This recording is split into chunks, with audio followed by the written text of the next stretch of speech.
Hmm. Welcome to our Community Connect call. I have the utmost pleasure of hosting a woman that is not the same woman that came to Lady the F Up in 2020. She was our 2023 Woman of the Year. So when we first introduced this, Tanya was the first person that came to mind when we were considering who represents everything that Lady the F Up stands for. And since 2023, she's been hit with way more stuff. And I will let her share. So welcome, Tanya. Well, thank you. Hi, ladies. I hope you guys are all doing well today and enjoyed some weather. That's what Lexi and I were just saying, how nice it is outside. And I guess I don't know where to start. I guess I started, it was another Lady the F Up client um, back in at the end of 2019 who was like, she looked amazing after having a baby. I'm like, what are you doing? And she's like, I'm counting my macros. I had no idea what a macro was. And it was days before, I think maybe the second or third challenge that Lady the Yep. F Up was having. And that's when I was like, it was 3 in the morning because I was like, I'm not ready, but there was no reason to not be ready. And so then I just found you guys online and I sent in my stuff. And then you had reached out to me. And at first, I think my first day of the challenge, I called in sick because I went to the gym. I did the Stairmaster and I thought that I was going to die. And then I had to fulfill the challenge. And since then, it's just been it's I discovered who I am. I discovered my worth, my capabilities. And there was a lot of challenging times because in between there, I broke my foot. Mhm. Been COVID through, happened. When you joined, life was normal. COVID hadn't even started. yeah. So using like the water bottle, cases of water bottles to do hip thrusts, to using like I guess the handle or whatever, the stick that we use when we're mopping our floors and stuff for my lats, ordering bands, using whatever we possibly could just to a lot of my gains I did get through COVID actually, just by you getting creative and then even you guys did some online stuff as well. Yeah. So that was really helpful and we muscled through that. Still ended up getting COVID. I remember doing a workout and I was like, I'm feeling sick. And that day I was like, damn it, but got through that as well. And then in that time, I think I definitely evolved. The person that I agreed, the person that started is not the person that is here today. I don't know. She's long gone, definitely. Um, in that time, I did my first photo shoot too, Hmm. That turning was 40. 2021, I believe. Yeah, turned 40. So that really kicked my ass too, doing all the cardio and more Stairmaster. The food was a hard part as well because I barely ate. And then life started happening. I'll be transparent here. Started 2022 Oh, hang on, you just froze, Tanya. See if we can get. I got for cancer. Oh. Now you're back. Oh, okay. Where was the last part that you guys heard me? I don't You know. got 2020 and then you cut off. Oh, 20, okay. 2022. After that first photo, 2021 was the photo shoot. 2022, I really started to, I guess, press into me and what I wanted and what my worth was. And I started to I also remember maybe a year prior, when yourself, Deborah, Mal, and Rima, you guys planted a seed of courage.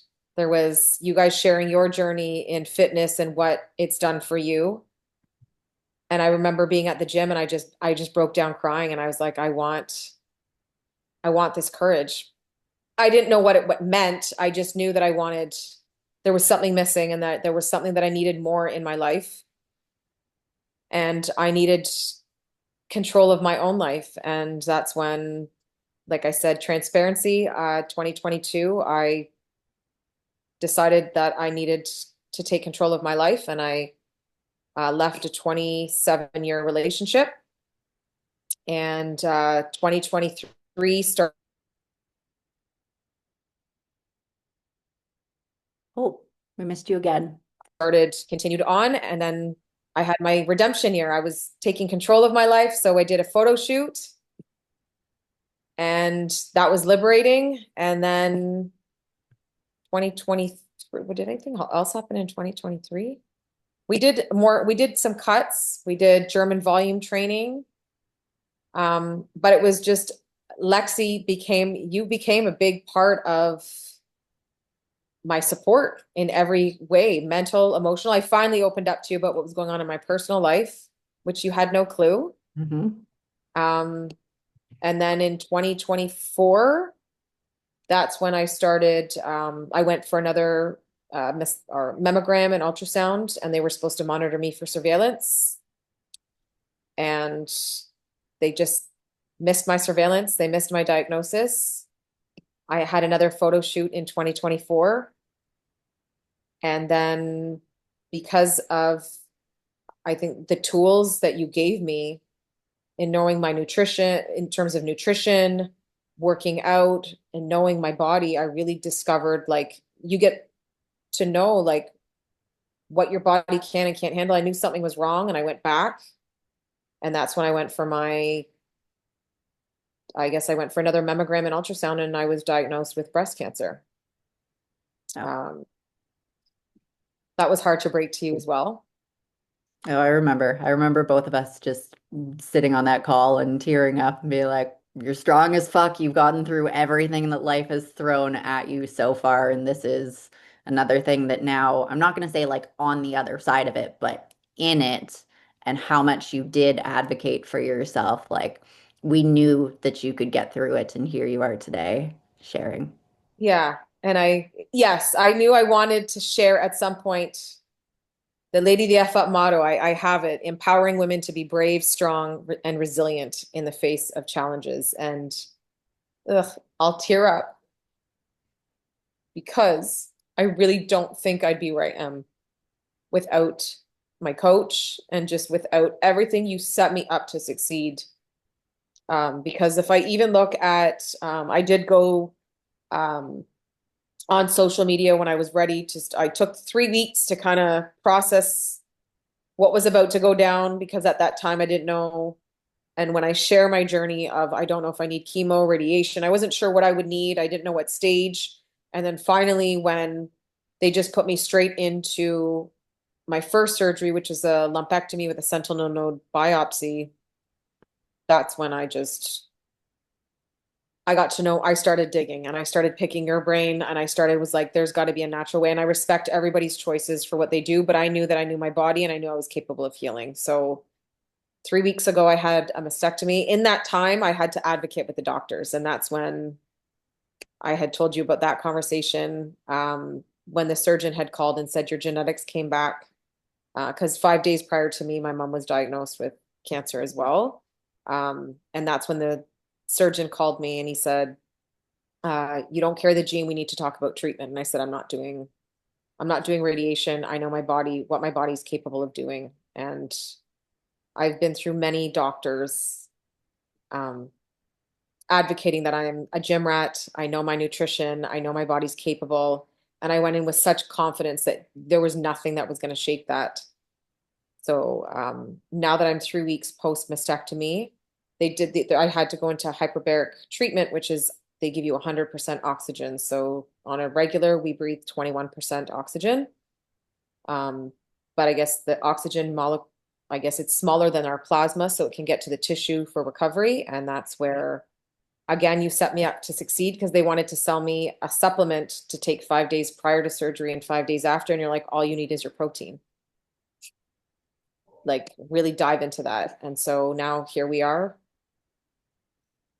I ate half a chicken the night of my surgery because I was hungry. And my mom was like, you can't be eating. You just had surgery. But my body was fine after anesthetic. I know everybody's different.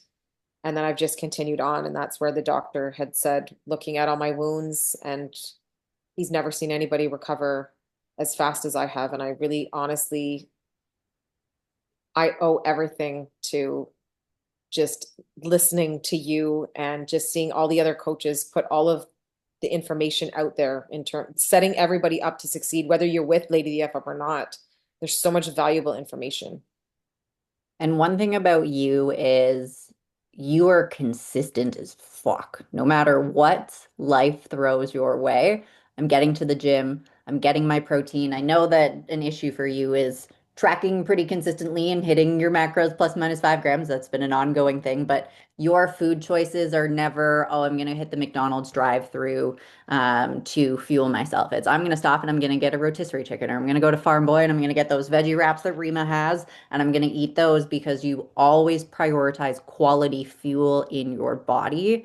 And even through the bouts where you have been able to resistance train, you show up and like the gym's your sanctuary. I'll let you talk about that more, but you look forward to your workouts. And I remember when you were going in for the first procedure and you were just super lost about like, I'm leaving the gym, and how emotional that separation was compared to now in the conversation that we had 3 weeks ago, where you're like, I enjoyed my workout and I know I'm gonna be back. Mhm. Yeah. Um, yeah, I guess I don't know if anybody has any questions because I've been just talking, but um yeah, I guess prior to my first surgery, one thing I think because I am a mom of four, I've got four daughters, and I think I what I've learned as a woman and even being a mom and at the time being a wife, we've been taught to put everybody before us, and we can't give with an empty cup. And it took me 20 years to learn to invest in myself, and that's why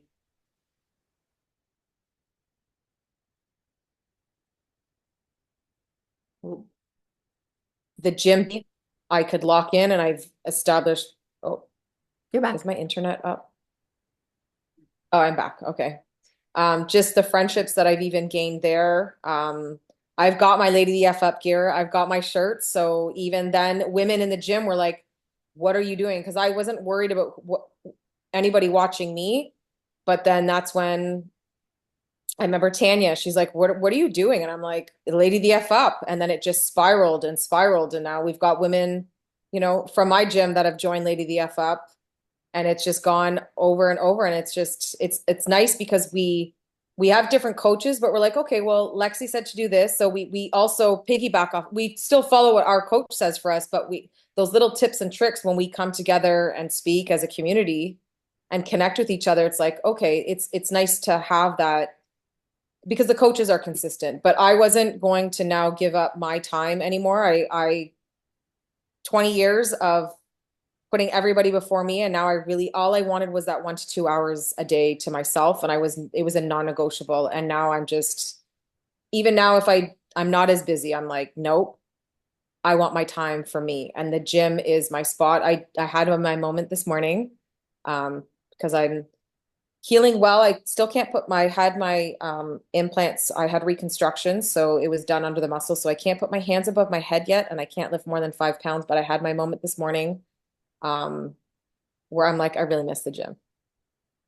And I'm I was grieving the gym the first time, thinking it was the end of the world, that I wouldn't be able to go back. And that's also what this journey has taught me, is that it is such a privilege to be able to move and go to the gym and use all of those machines, no matter how tired we are. But the gym has become literally like that is my safe haven. That is the place where I can just be. I I can just go there, and it's my calm.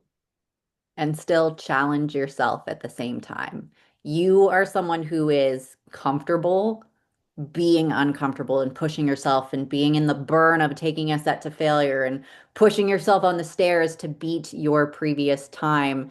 But it wasn't always that way. So, way back in the 60-day challenge, one of your very first check-ins, you can tell the story better than I can because it's just, my job Oh, is to call you out. okay. Yeah. So 3 weeks into the challenge, yeah, it would have been my second, first or second check-in.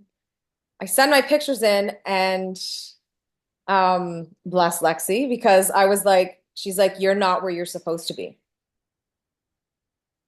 I was like, who does this bitch think she is? Because I am working really hard. I'm eating green beans. I am doing everything. I'm doing my hit. I'm showing up and I'm juggling at that time, I was still in the office, so I'm still juggling work. I'm still juggling a family. And I'm doing this. I'm showing up. And I didn't like it, but then I was like, no, you need to check yourself. There's something that you're doing. And that's when I was like, I don't know if I can do this for 60 days. I don't know if I can do this after. And then you were just like, I'm sorry, but this is what I'm here for. I'm here to tell you what you don't want to hear. And I think when a coach tells you what you don't want to hear, you've got to be comfortable with it. You're gonna be like, you know what, you're doing it from a good place. You're doing it because you want to. I signed up because I want better for myself. So that's the only way you're gonna get better for yourself is if someone's really honest with you. And you can take that for face value and you can just work with it, or you can just have a pity party, I guess. Ultimately. And your evolution, like starting in the gym and then transitioning to the home workouts and then getting back into the gym, like the amount of growth that you have had in the tolerance of discomfort as well. And the first photo shoot prep that we did, how I pushed you then compared to the photo shoot prep that we did last year, even navigating the fatigue of what was unknowingly breast cancer, like you worked your ass off. And that's what this process is all about, is leveling up compared to where you previously were. It's okay, I hit my bar, now I'm going to raise it. Now I hit it, now I'm going to raise it. And your relentless pursuit of just trying to be better than you were before is incredibly admirable for the entire Lady the F Up community. Thank you. I think but I think watching you, like when I look at you and all of like you're always setting a new goal. Like and I'm like, and it's admirable too, because I'm like, wow, you are consistent and you set the example.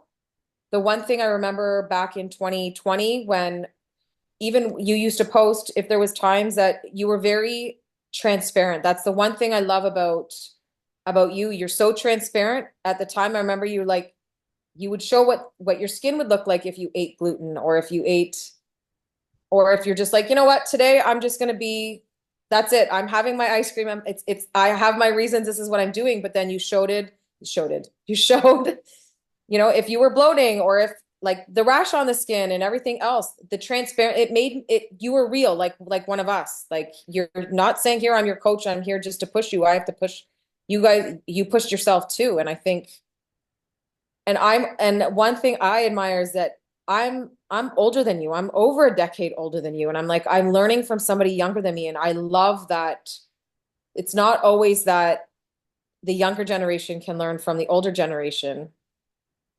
I'm learning from the younger generation but you have a different kind of grit. But you're open to receiving it. There's a lot of people that And aren't open to the push and the level of honesty that I can deliver. And they take it as a personal attack. And then it's, oh, I'm not made out for this. This is hard. Not once have you ever doubted yourself. And that's something that is very rare in women. And that's why you are so incredibly successful. And your body composition, I should have pulled photos. I just was on lots and lots of calls leading into this. Where you started in terms of the amount of body fat that you had and the amount of muscle that you didn't have to where you are now, like you were sending me, hey, look at my abs post-op like last week. And it's like, yeah, your core is still there. Like your ab definition despite just coming out of surgery and not being able to train for the past couple of weeks. And even from your last surgery to this one, like we haven't really been able to push intensity the way that we did last year or the year before, but you are maintaining such a level of muscularity because you are on top of the process and you honor it and you focus on all the things that you have control over, even when that's resting and doing less and letting your body heal and recover. And that's why you're recovering as well as you are. yeah, and I think now trying to get through this process, like I said, today I hit my day where I'm like, okay, it's at the 3 week mark. I do have a little bit of scabbing under one side, but I'm like, I'm I'm up to my walks daily, 6 days, six. Well, I started a couple days. All I did was start to just do a little circle around the block after surgery, and then I wanted to pump that up and pump that up because I do want to gain my endurance. So when I am back in the gym, and I do want to focus now because I saw my shortcomings of yes, my tracking, it's lacked, especially since the last surgery. I might be eating the good things and the right things, but I'm not eating enough of it. So that's where I was like, right now, the only thing I can focus on is my nutrition. So I have no excuses. But walking has been, it's been therapeutic. I do feel part of like the older generation. I said to my mom, I feel like a senior citizen because I still need someone to come help me grocery shop. But I'm really focused on, I'm still demanding as much as, and I could go to the gym and walk on the treadmill on a rainy day. They also said that to me, like, listen, if it's rain, they know if it's raining, I can go in there. But on a beautiful day like we've had, I'm just trying to find a new alternative that if there's a time I can't say walk on the treadmill or whatever, at least I can walk outside. Uh, because I do want that. But I am really starting to get antsy with the gym, but I know what my body needs right now to heal. And I think I would tell any woman, and one thing that doctors have said to me is that you're lucky that you have muscle mass. So, um, trying to maintain has been, and maybe it's just because it plays on my head, and that's why I think I'm so nutrition focused now, because I really want to make sure that I don't want to, I don't want to get sloppy with it. I want to really just, I'm ready for that intensity. Well, mentally, I'm ready for that intensity. But when I'm ready to just, I want to really prepare my body to, I want to prepare for success because I have my goals and I really do want to reach them. And I know that this year might be my year of surgery, recovery, a little bit of maintenance in between, but ultimately I get to control what I eat and how my body's going to be used as a machine. And then at least going into the new year, it's like slam down time. Like I can't wait. I look forward to those results and I don't know what they look like, but I know they're better than what I've had. And that's where I want to level up after everything's done, with the rest of whatever I need to do this year. Are you open to sharing a little bit of what the process was after you got diagnosed and like how you had to fight for your mastectomy and walking into different physicians' offices and being like, "Oh yeah, you're the fit girl. There's a note on your file here being like she's tough. She stands for what she wants, like no bullshit." So just like, are you open Yep. to talking a little bit more Oh, about absolutely.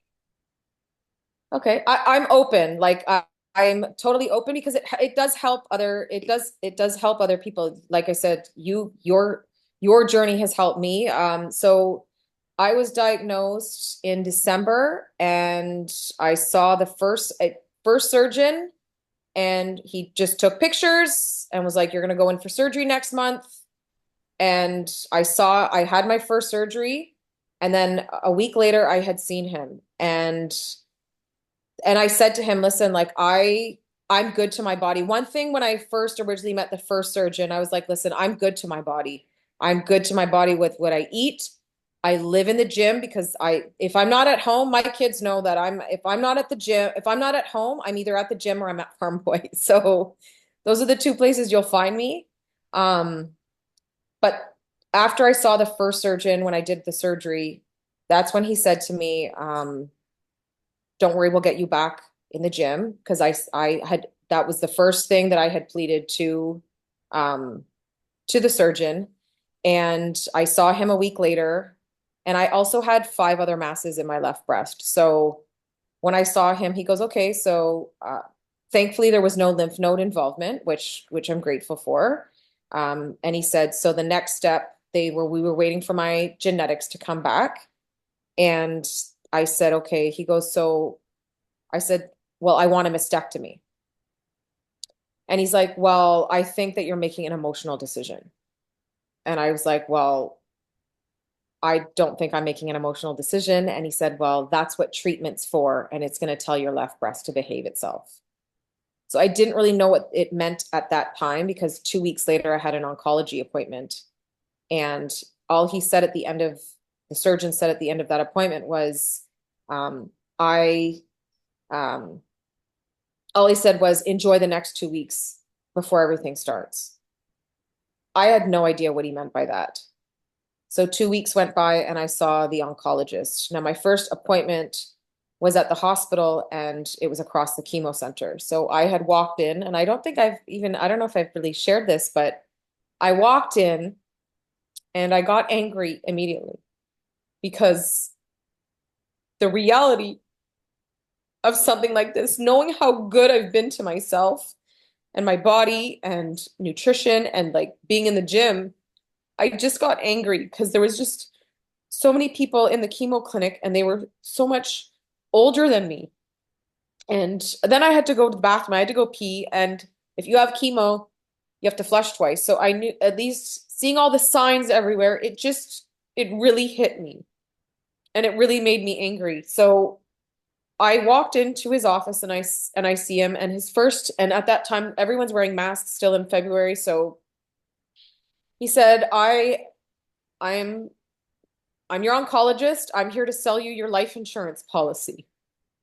So immediately I was just like, what is going on here? Like, this is my intro to what life looks like. And I said to him, I was quiet, and I said, well, he went through with me to say, listen, there was no lymph node involvement, and that he wanted to send me for radiation and put me on a hormone blocker because my cancer was fed by estrogen and progesterone. So I said to him, well, I want a mastectomy. There's 5 other masses in my left breast. And he said,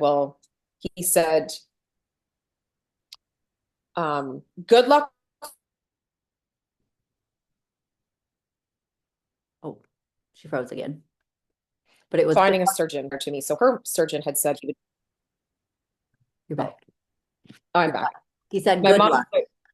oh, he said, good luck. Okay. So sorry, I'll continue. So he said, good luck finding a surgeon that will give you a mastectomy. And I said, well, I also want reconstruction. And he said, this is the best your breasts are ever going to look. So that really sent me off. Like, I just felt like he wasn't listening to me. I was like, why do you just want to put me straight into treatment? And I'm like, oh, I'm very good to my body and I know my body is capable of healing. And I was very adamant about what my body could do for me because I was so confident and I knew nutrition wise and everything that I've done for 5 years, something had to give. And for me, it wasn't, I didn't, I didn't want to put something foreign in my body, not knowing what the aftermath was going to be.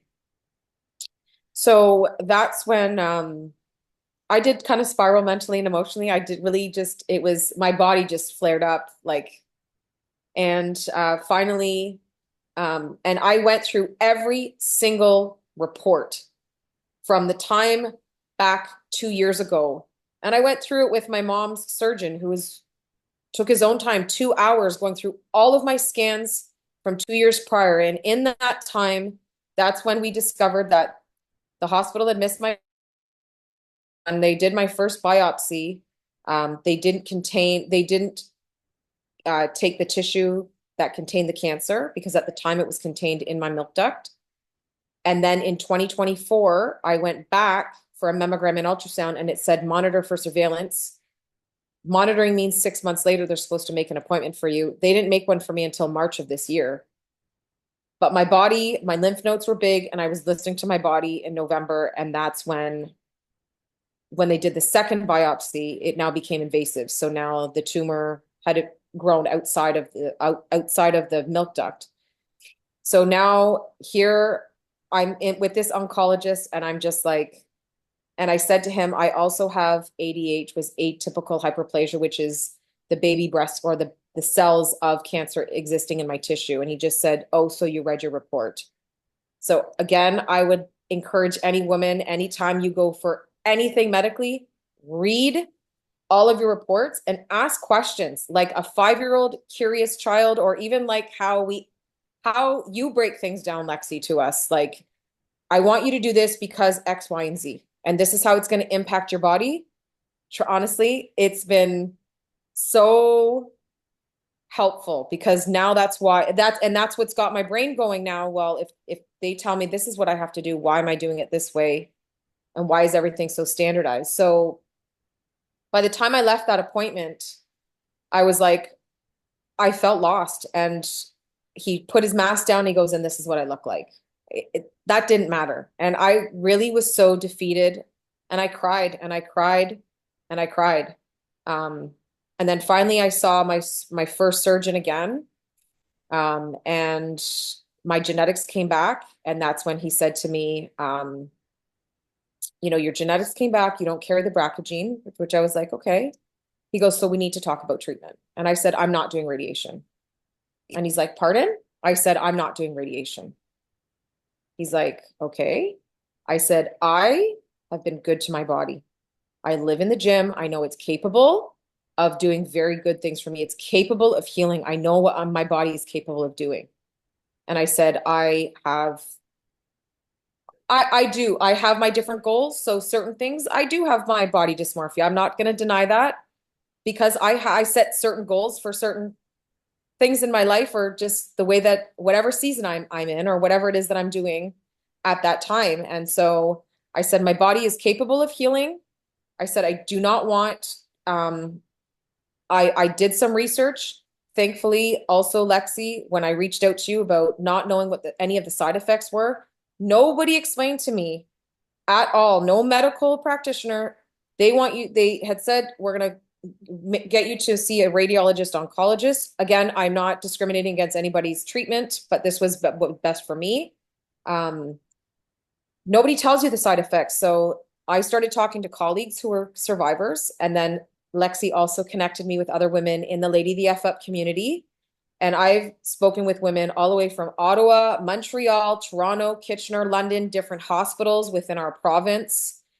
And that's where I gained a lot of information, because with radiation, you are subject to potential lung scarring, heart issues, skin burning, a lot of different side effects that weren't explained to me. My mom also, just like I said, was the silver lining as well, explaining to me, just being with her with her appointments, having those doctors and her asking the questions, how does this impact me? That's when I was like, there's got to be more for me. And that's when I put my foot down and I said, I'm not doing this. And I said, and I did my own research on what breast reconstruction was, what a mastectomy was, knowing that I had 5 other masses in my left breast. And I also held the doctor accountable. I said, if you guys missed my diagnosis, you missed my surveillance, what makes me think that you're not going to catch anything, and you're not going to monitor anything further with the next 5 masses that are in my left breast? He took a pause and he said, I'm going to send you to this plastic surgeon. And I said, I don't want to see him. I said, I want to see so-and-so because I did my research. I found a PowerPoint presentation. He's still through that same hospital. This is who I want to see. And I also, at the time, I wanted to see a female surgeon because I felt like I had other people trying to make choices for me on what was best for me, but I'm the one that deals with the outcome. And that's the other thing I said to the doctor too. I deal with the outcome, you don't. So he said, okay, no problem. And that's when he said within a couple of weeks, I would hear from the plastic surgeon's office. And I called the plastic surgeon's office within a week and a half because I just wanted to stay on top of everybody. And they didn't have my referral yet. And I called the first surgeon's office back and they had said, oh, sorry, we sent it to the wrong number. And that's when I finally did get connected with the plastic surgeon, who I watched the PowerPoint presentation, which that surgeon also wanted a copy of that. He goes, can you email me that PowerPoint presentation? I said, no problem. Give me your email address. And that's what I did. In that time also, my mom's surgeon was also in communication with me. He was a champion. And that's one thing that I learned through one of our Lady LTFU ladies here that said, you need a champion. You need a doctor that's going to be your champion and that's going to listen to you and that's going to honor what you want for yourself. And that really stood out to me was he was my champion doctor because he was willing to do a mastectomy. And he said, we're short on plastic surgeons here. So if your surgeon that you're being sent to is willing to come to our hospital, I'm happy to work with him, but that's not for you to worry about. Go in and see the plastic surgeon. So the day before I went to go see the plastic surgeon, um, the original doctor that did my lumpectomy, he called me and he said, I just want you to go in with an open mind. We are willing to offer you MRIs every year if you do radiation. And in my head, I was just like, I am not up for bargaining. This is my health. This is my life. And I was just so taken back. I was just beside myself.